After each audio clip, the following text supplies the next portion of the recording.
Welcome to the SDR DiscoCall podcast, a podcast designed for brand new sales development reps in the world of software as a service. Every Tuesday, we're going to be bringing you a new guest who's still in the role to share how or why they've gone into sales development. What have they learned in their SDR career and journey to date? And what 3 pieces of information would they like to share back to new and existing reps to help them become happy sellers? Every show is transcribed, recorded with links from the guests, which are available at happyselling.io/podcast. I'm going to be your host, Neil Buyan, and I look forward to taking you into the world of sales development through the SDR DiscoCall podcast.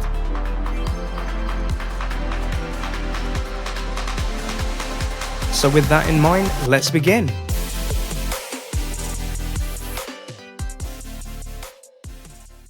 Hi there, guys, and I want to welcome you to the first ever video SDR DiscoCall podcast. This is something new that we're trying out, and I've got a willing volunteer here from Spain. I'd love to introduce you to Hernán. Hernán is an SDR that I reached out to on LinkedIn, as I found out he was working with my former AE, a guy called Brendan Walsh that you may have heard quite a few times on this show. And I just wanted to kind of investigate, find out who Hernán is. But Hernán, for the people that can't see you, and the people that can see you, could you please introduce yourself? Like, who are you currently? Where are you at? And kind of what are you doing in the world of sales development? Of course, Neil. First, thank you so much for having me here. It's super exciting to be in the DiscoCall sessions and be able to connect with all the SDRs that are watching this right now. I'm Hernán. I'm working as a sales development representative in Mirakl. In Mirakl, basically what we do is we help enterprise companies evolve their e-commerce into a marketplace. So that means that we're a SaaS platform that allows third-party vendors to sell directly into their website. The e-commerce itself can offer a broad range of products without logistic or stock costs. So right now I'm in Barcelona working for the Spanish team, and I'm feeling pretty well at the company and doing the sales development representative work. You know how it works, man. We do indeed. Thank you so much for the introduction, Hernán. And how long have you kind of like been at this role at Mirakl, just for the guys that are watching and listening in? Yeah, I've been doing this role at Mirakl for the past 3 months. So I would say this quarter. I've been previously an SDR manager. We will comment on that, Neil, along the call. But yeah, short time, 3 months. Perfect. So you're fresh through the doors. This is a new role for you, but the world is something that you're familiar with. You've kind of done before as well. And we'll be happy to dive into that. And also, I think it'd be really good to give some context. So I think I posted not too long ago on LinkedIn an SDR topic, and it was liked by a former colleague, Alexandra, who works at Bluebirds.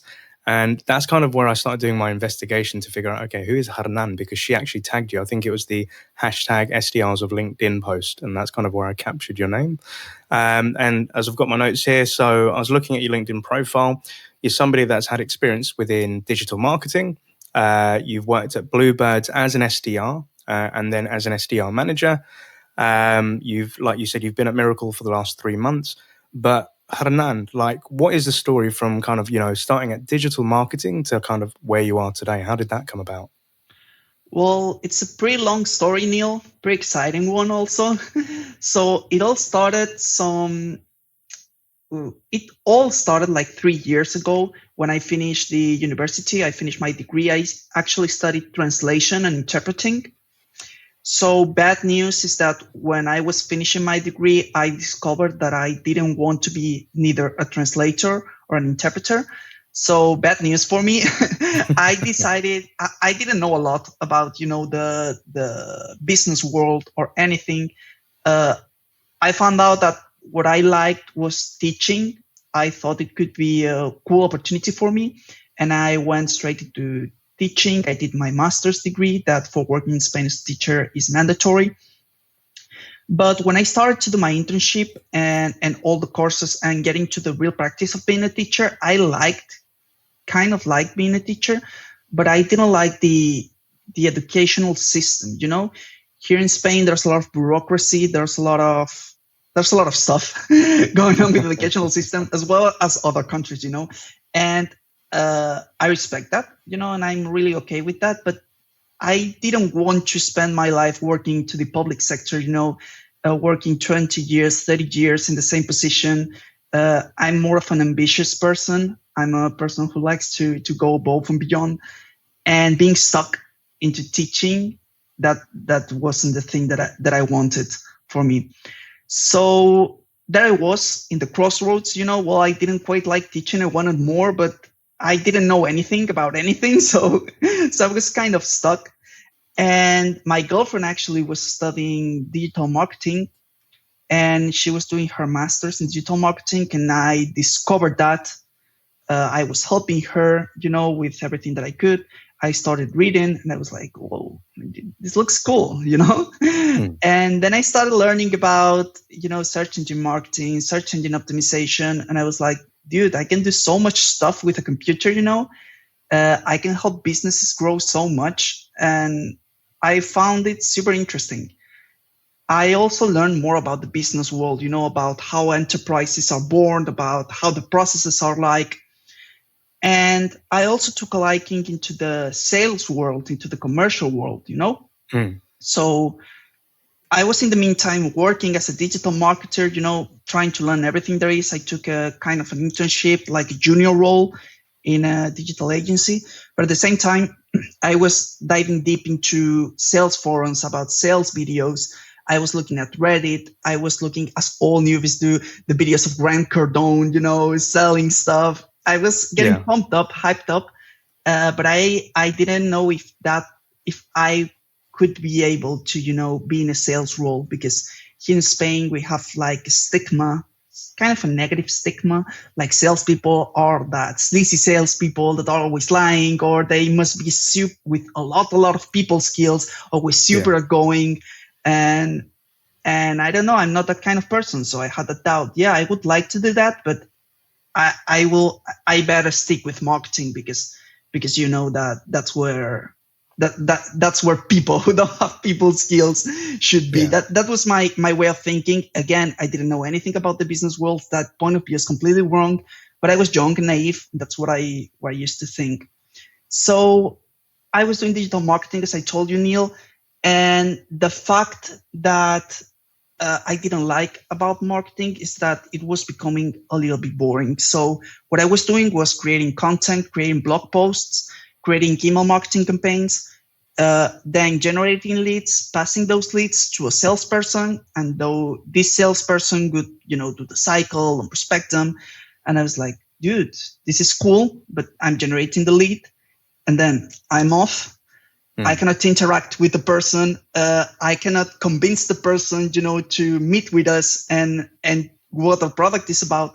It was a little bland, and I didn't like that. I wanted more action and wanted more passion. So the key point in that story, I know it's been super long. Sorry for boring you guys. That's all right. Not boring at all. The key point of this is when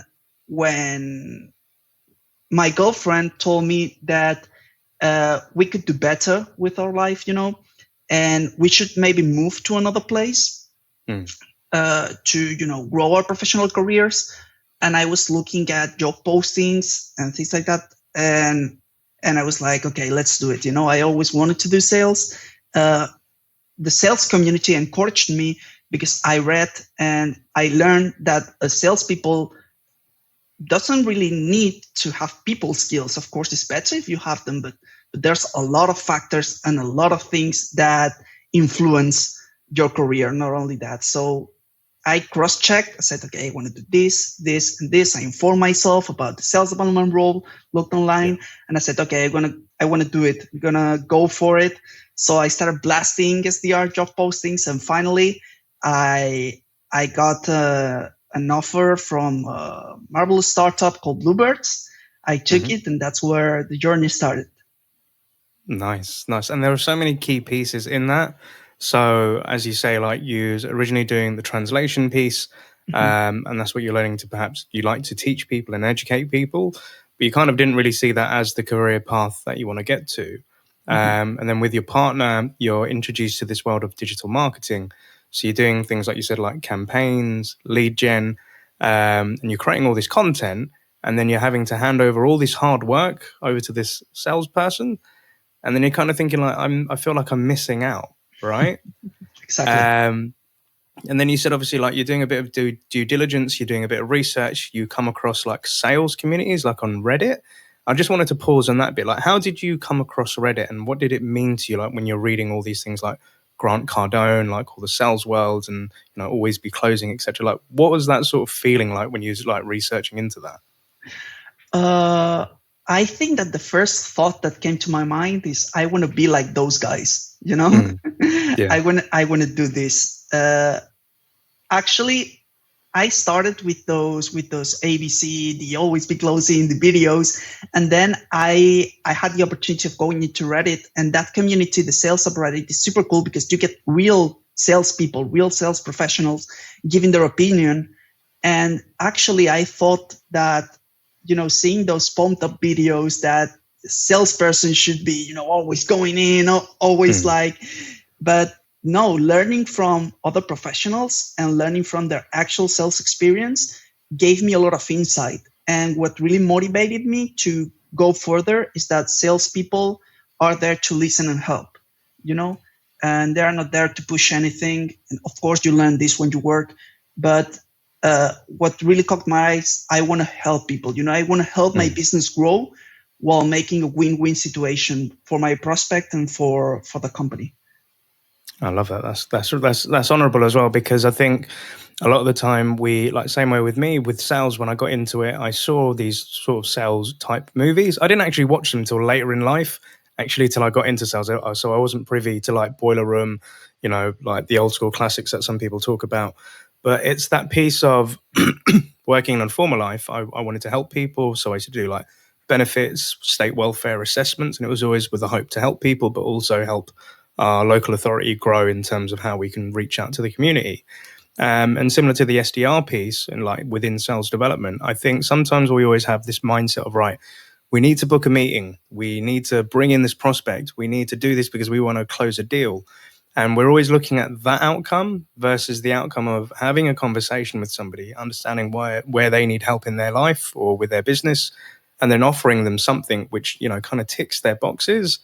And that's kind of where the sales will take place later on. But it's always about, having that initial want to help people, having that consultative nature that I see a lot of success come for people that go into sales.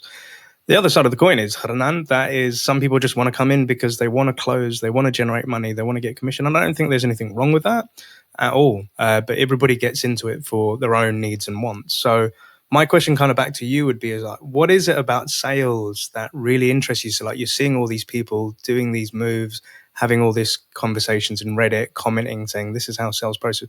What is it that made you fall in love with it?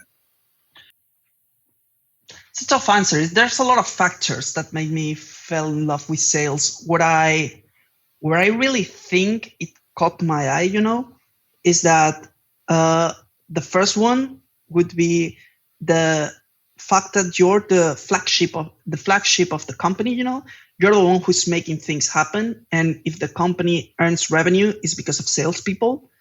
And that's not a brag. That's something that's happened. It's the nature of having a sales team in your organization. And I found that idea super sexy. The fact that with my own work, I would be able to help the company grow and grow myself as a professional. The second one would be the fact of controlling your own work. So the fact that sales, and don't take this like literally, but sales is perhaps the work where this rule is more or less more true, that the more you work, the more you earn, and the more you put on the table, the more you will be able to pick up later. The more time you invest, the more results you get. And that goes straight with the third one, that is, of course, money. The earning potential is super high in sales. And why not? I was also looking for a job that if I worked a lot and I performed super well, I could earn also a lot of money. So that would be the three key points of what made me fall in love with sales. I love it. Thank you, Hernán. And it's like you say, like it's like having a direct impact in terms of the company's growth. Obviously, there is that earning potential as well, and because that you're able to measure kind of like what you've put in and what's the output. And that could either be through career progression, monetary value, or like kind of seeing the company grow. And I can really definitely relate to that. And a man that taught me a lot of that stuff was somebody that you'll be working with is Brendan and his team. They kind of helped me understand that as well. So like kind of coming back, like, so you're with the partner and you're thinking, okay, we could do much more with our life. You start applying for other jobs, like you're mailing them out. And then you come across Bluebirds where you're given the opportunity to kind of be an SDR for a bit. And then go on into something else. What was that experience like, joining Bluebirds into a tech SaaS sort of company, being the SDR for a while, and then the next step? Oh, it was amazing. It was amazing because it's like a new world that opens up in front of you. Actually, for me, it was double because it was a new city. I just moved from my hometown, that is Palma de Mallorca, to Barcelona. Mm-hmm. And I started new city, new job. At first, I was super scared. I was doing the onboarding, and I had two guys that were like total pros. Jamie and Bob, if you're listening, it big shout out. you're big bosses, man. And the fact is that I was pretty scared, and I started to have like insecurities, like, oh, dude, what have I done? Am I gonna be able to do this? I was super scared, but everything disappeared when I put all those fears away. I picked up the phone, made my first call. It was horrible. It was super horrible. I think all the first calls are horrible, so it's like a funny anecdote. Yeah. But then the second one was a little bit better, and the third one was better. The fourth one, I got a meeting, and then everything started to, get better and better and better. Everything started to click, I think that it's important for the SDR to put into practice everything good that you learn and see if it works for you or not. I was always trying to improve when I was not working and I was not resting. That is also important. I was listening to podcasts. I was reading books. I was always trying to get better and better. So on the first month, I made 180% of quota because I was in ramp up. So the quota wasn't half, but also new SDRs take advantage of this. It's the easier month to make a lot of quota. In general, I attained 120%. It was pretty good. We because it was a small startup, we also got a crazy times, when we finished the market because we didn't do a good sizing of the market. We had to go to the Nordics, so I was selling in another language. And then we were going to other type of companies. We were changing and pivoting a lot, but it's also fun because, if you're in a small startup, starting in a small startup, you're going to get a lot of action super quick, super fast, but also a lot of changes. If you're working at corporate in a bigger company, you're going to get more security and stability. Maybe even more formal training, but less surprises, less action, less quick-paced movement. And yeah, Neil, after that, after I made, I was like 6-7 months, I can remember right now, but I was promoted to being an SDR manager. And then I was able to manage a team of 5 people, 5 wonderful SDRs. Love it. That's a journey and a half, dude. And I think, again, some interesting points there. So like when you're joining with Bluebirds, like you said, it's a new city, it's a new experience, it's a new way of life in terms of sales. And then you see the 2 guys that you've given a shout out, they've got experience under their belt. It's a little intimidating. And then where you're saying like, when it comes to the intimidation piece, I think a lot of SDRs can relate to this when they're the new guy or girl coming into an organization and they kind of feel out of depth. What advice would you give them for like in the first like week or 2 of like trying to get comfortable? What advice would you give them? For me, I think that the key aspect that helped me on that is that you have to look what your partners are doing, but not in a negative way. not in a way that, okay, no, they're doing this stuff, I won't be able to make that. No, those are negative thinkings, negative thoughts. Get them out of the way. Look what they are doing, what makes them be successful, and see how can you applicate that to your work. So instead of making a competition between you and your partners, make it a healthy competition and learn from them, because that is going to be super important for you in the long run. And always try to improve yourself. You cannot control if that person is going to take the meeting, if that person is going to react well to your cold call. But there are two things that you can control, that are the number of activity that you are doing, and the way that you're doing it. The first one and the second one correlate between each other, because the more you learn, the better you will be, and the more you put it into practice, the better SDR you will become. So 100% agree. These are all things that you can control. As you see, Neil, I haven't talked about external factors, or I don't know, pray that everything is well, because those are external factors and you cannot control that. I think that the only way that you can be happy and confident with yourself are by pulling levers that you can control. And I swear that I'm the most nervous, shy, anxious person.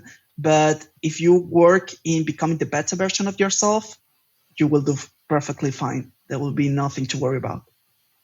Some solid advice, dude. I think that's the thing, like where we say it's not about being better than everybody else. It's being better than who you were yesterday. Exactly. And just striving for that improvement, which then goes on to the point of where you were saying that, okay, so you're quite nervous to like pick up that phone, like kind of do the pitch.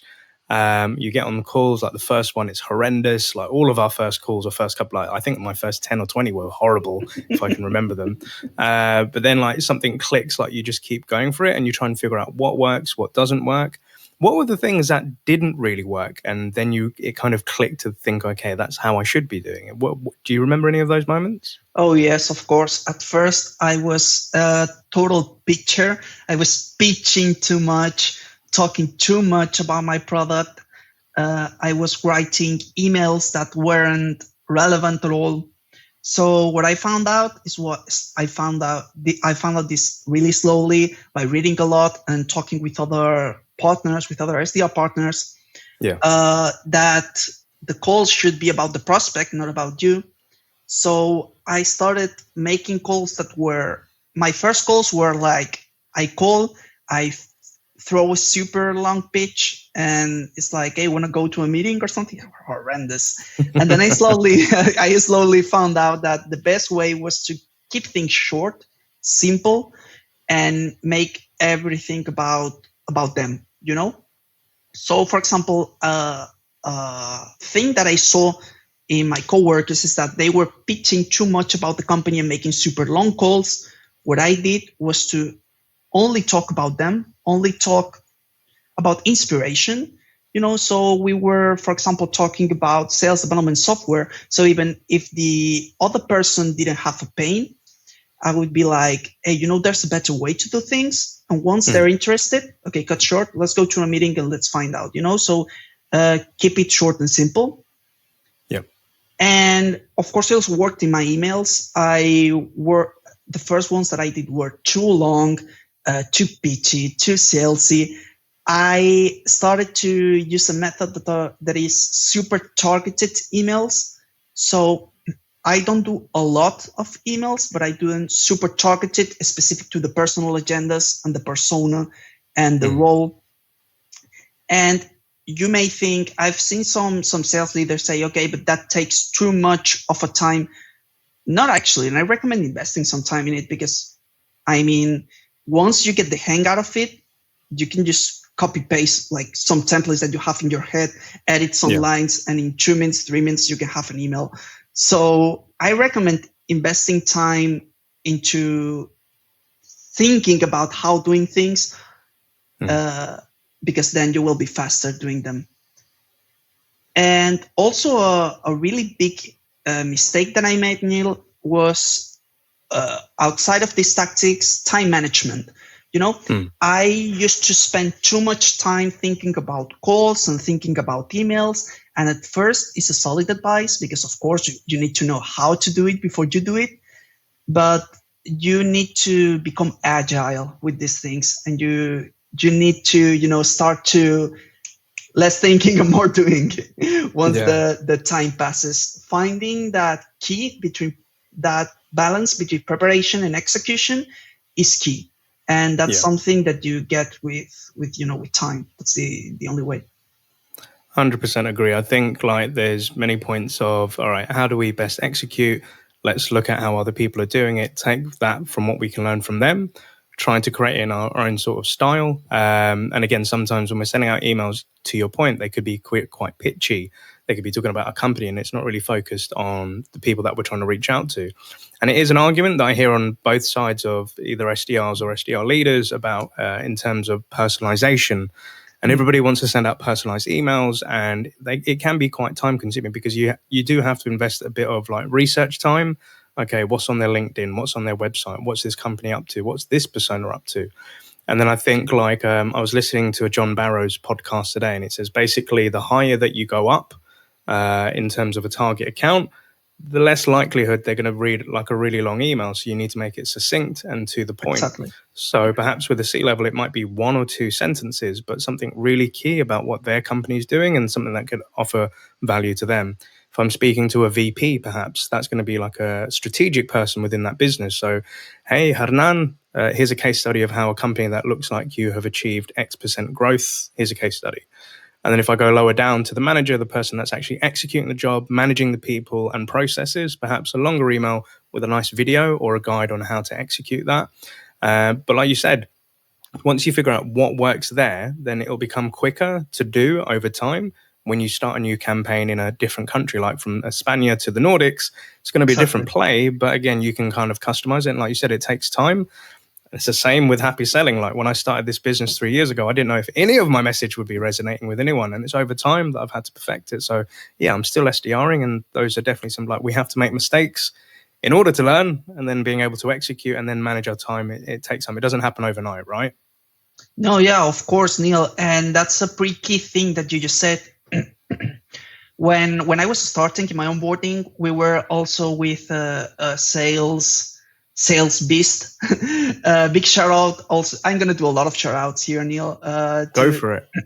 To Italo Madalot. So he was the account executive. He was also doing the onboarding with us because he was new. And I was super scared in the onboarding. And he told me, so how are you feeling? And I was like, okay, I want to start now. I'm super hyped up, but I'm afraid that I will make so many mistakes at the beginning.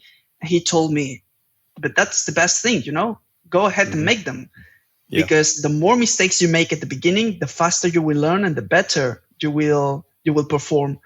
And that's something that is absolutely true. You have to make those mistakes. Go ahead, do them, but never, ever say, I'm not going to do this because it might fail.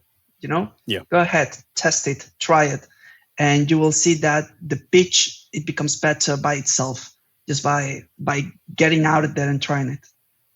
100%. You have to take that leap of faith and just hope that it all works out. And if you've got a good process and you've got a good support team behind you, there's no reason why that you can't make mistakes. And to his point, kind of like do fast, fail fast, and then you'll succeed quicker, And I think that was some great advice.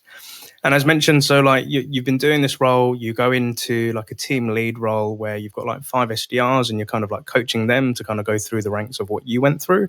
And then obviously after Bluebirds, you bumped into this company called Mirakl. And then obviously that's how I find out you was connected to my old AE, Brendan Walsh. So Brendan, if you're listening and watching, hi again. Kind of like what was it like joining Mirakl, and kind of like what's going on in your life now is like in the enterprise space, I believe. Well, joining Mirakl was a really big jump for me personally. For me, think about it, Neil. It was about leaving a small Spanish startup that is selling to SMBs to joining a 300, 400 employee startup that is on its Series D, that is selling to enterprise people, and that is French. So it was all the changes came different together. New world. Exactly. But it was super, super cool. So that's something that I also think it's good advice. People have different styles of prospecting, and you have different tactics and techniques. And I found myself that the techniques that I used work much better in enterprise than in SMBs. Oh, okay. So yeah, it was all about the personalization, about being brief but super valuable. And actually, enterprise level people really appreciate that. And that worked much better into the enterprise space than in the SMB one. For me, I was lucky because I didn't have that huge gap between prospecting 20 people companies to prospecting 2,000 or 3,000 employee people companies. Yeah. So I would say that it was a smooth transition. Either way, what I really appreciate is that jumping into a big company, they don't treat BDRs as, the people that go there, make meetings, and that's it. BDRs in Mirakl are a super valuable part of the organization. And I'm not saying that because I worked there, because if not, I wouldn't mention it and I would let it pass. But yeah. I feel really valued in the company. And I also think that it's really important, because if you feel empowered as a BDR, there's nothing that can stop you. You are motivated to go out there and to hunt and to generate opportunities. Definitely. If you feel like a valued member of the team, like you're an asset to that team and you get backed by the people in that business, rather than you're just a number, you actually feel more, like you said, empowered and passionate about like doing this role, executing it and helping that business grow. So I think it's great that the guys at Mirakl have made you feel that way. And an interesting piece that you say there is, so historically you were like targeting into mid-market SMB. You've made the jump into enterprise, and I've seen a lot of SDRs where they've had a little bit of experience, like under a year. They then get put into the enterprise space because they've been quite successful. But what do you think is like the key differences for somebody that may be in mid-market or SMB today and they're about to go into the enterprise? What things should they take into consideration? I would say that the main key difference, Neil, is that, and I'm going to put you an example. When I was talking with C-level people in small and medium enterprises, you could get away with selling on interest, on curiosity, on I don't know, this is new, come and see it, or we're going to share some benchmarks and feedback about the market. And people were like, oh, okay, cool. So I'm going to see what these guys are doing, or I'm bored, let's jump into a meeting. These things happen. And it's a different way of selling, because you're selling more onto the curiosity, on the interest, on even pains, but people are like, okay, let's jump into it, let's do it. In the enterprise space, this doesn't happen. And when I'm talking with C-level from really key companies, either they see value and they have a really good reason to go into the meeting, or they won't come. On the other hand, this is also positive, because when scheduling meetings with small and medium-sized businesses, you could get a lot of people saying, okay, yes, see you on Monday. Okay, no show. Look, I don't know if this is interesting. I'm going to need more information. Look, this is right now not of my priorities. And they kind of, yeah, okay, let's see. And you have to do the job.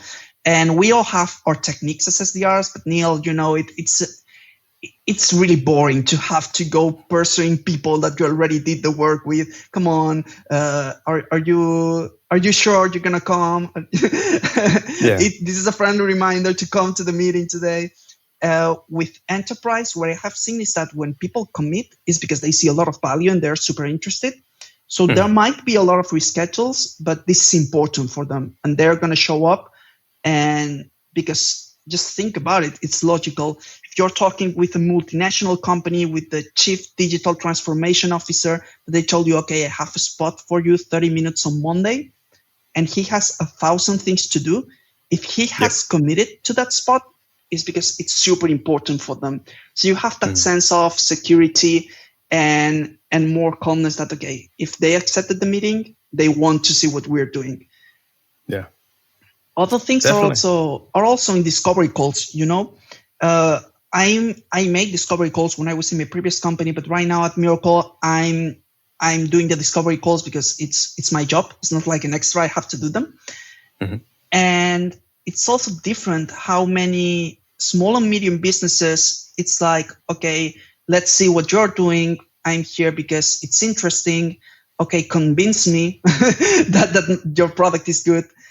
In the enterprise space, it's kind of different. It's like, okay, we want to do this and this. How can you help us? So it's not a job of, I don't know.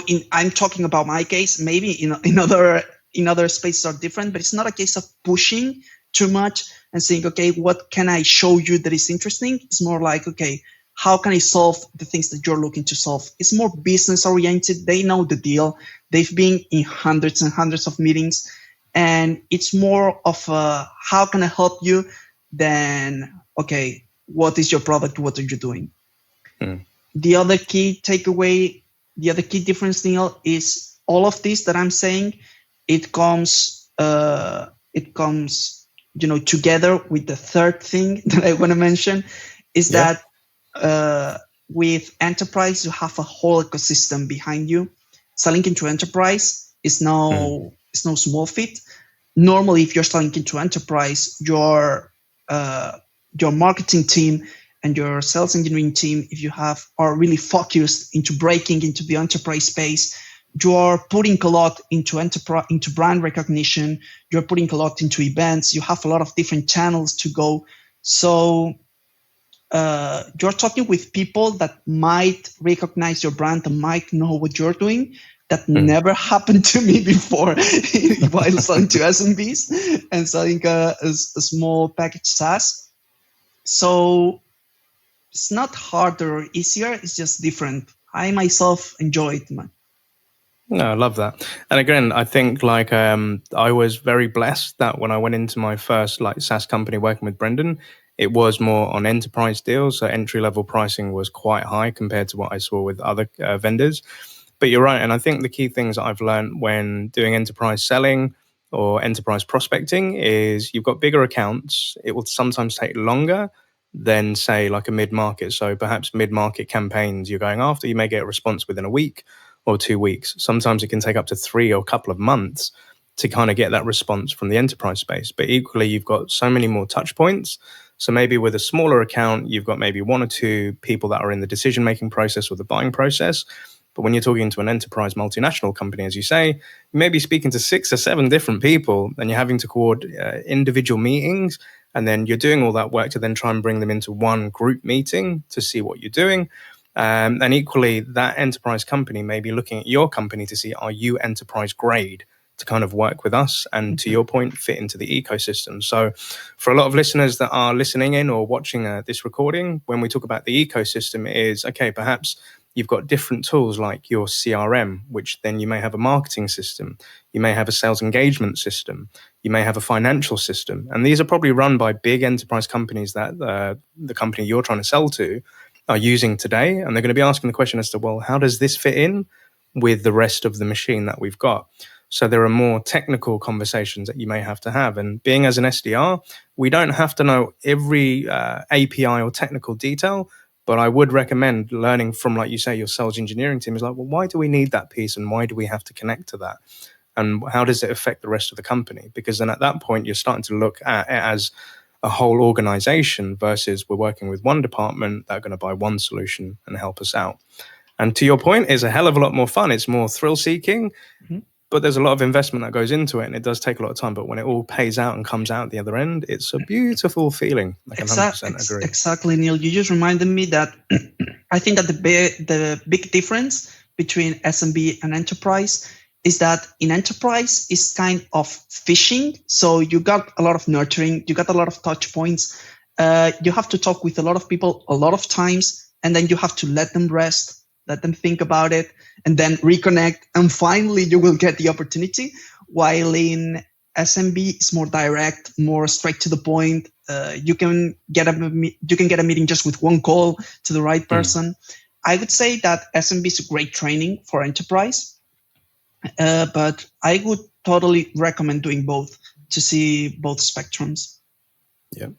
100% agree there, dude. I think it's having that experience of what did we learn in the S&B space? How can we then apply that to enterprise and like customize it on a new approach?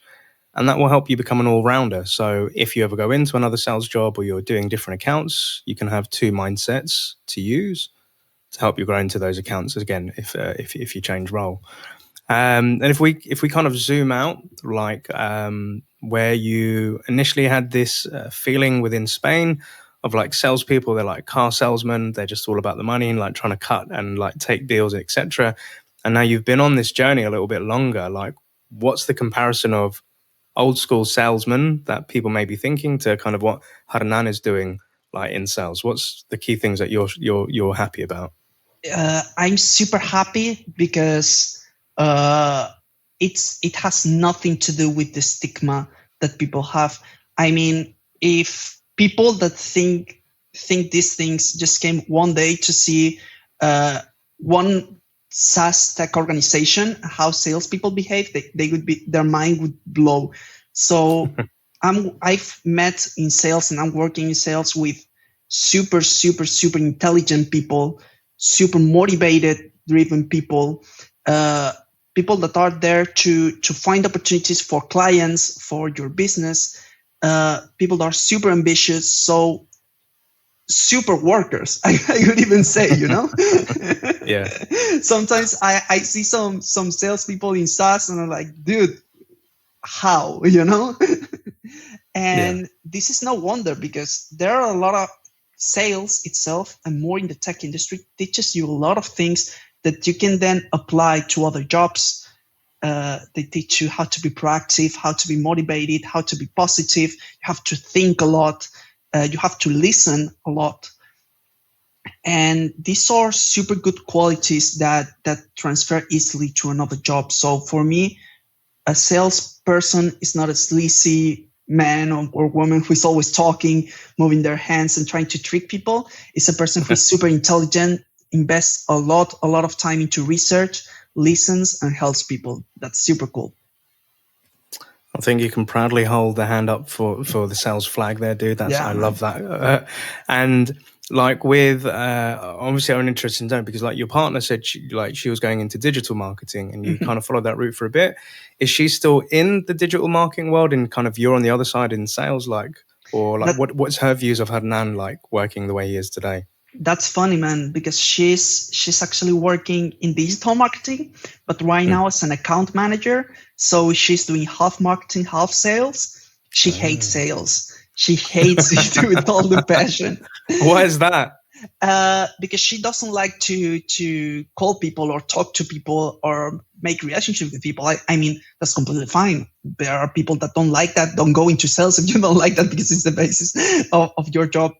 But she actually really likes the job that I'm doing because marketing and sales have a lot of things in common where we can always discuss. I always ask her for help in something. She always asks me for help in some others. And she's going to continue her career in digital marketing, no sales for now. And I think I'm going to keep my career into sales and no marketing. But it's super cool to be able to have those sides of the coin, you know? Yeah, definitely. You can bounce off each other ideas. Exactly. And I think the thing we always have to be careful is like bringing work home. But again, if you're passionate about it and you guys can actually talk about those subjects and help each other out, I think that's a beautiful thing. And as we're coming like towards the end of this episode, if you were to give advice to a younger version of yourself from a couple of years back who's just about to embark on this journey into the world of sales development, what three bits of advice would you give them, Hernán? So the three pieces of advice I would give is the first one, I'll always be proactive. You know, don't wait for things to happen. Go out there and make them happen. Not only in your job, but also on your real day-to-day life. You know, when you're walking to the street, be proactive. You know, I was a shy person. I had fear to make a phone call to someone or even, Neil, I'm going to tell you, when I was younger, I was shy and nervous and afraid to go into a gym and asking to the people there how to enroll into the gym. And I mean, dude, these people earn money for you to ask them. Why are you nervous? But sales taught me that things will go much, much better for you if you're proactive. Don't be shy. You're not going to be stupid or something. Go out there and do it. Be proactive, because the world is made for people who make things happen. You have to go there and don't be afraid. Love it. So being proactive, it's taught you to give you that little bit more confidence. What other tips would you give? The other tip that I would say is never surrender. And please don't take this word by word. So don't go to your next prospect and start making 30 calls in 10 minutes. What I mean by never surrender is an SDR, for me, a good SDR will know by itself when it's the time to push and to leave it rest for a little while, but never surrender on anything. If you think that you can do something and things are not working quite well at the beginning, keep doing it, because it's going to become better, and never surrender. If you think that in 5 years, you can be in a big company making lots of money, work on it, work on the things that will enable you to be there, and never surrender. Don't leave it behind, because if you work hard, you can do it, And I think I'm the prime example. I'm working as a sales development representative, prospecting on cold calling and cold emailing C-level people. And 3 years ago, I was afraid to go into the cafeteria and ask for a croissant. So never surrender. That's the second takeaway. As a funny story now, just 10-second piece of advice. A big shout out also to my former manager, Mark Gasso. When I was about to drop an opportunity and say, we have nothing to do with them, they rejected me so hard. And he told me, just wait and see. He worked an email, super easy email. Just ask him for the meeting again. And miraculously, the guy told us, you know what? Okay, let's do it. So I was like, how? How did you do it? Because he never surrendered. Magic voodoo. No, he tried one more time.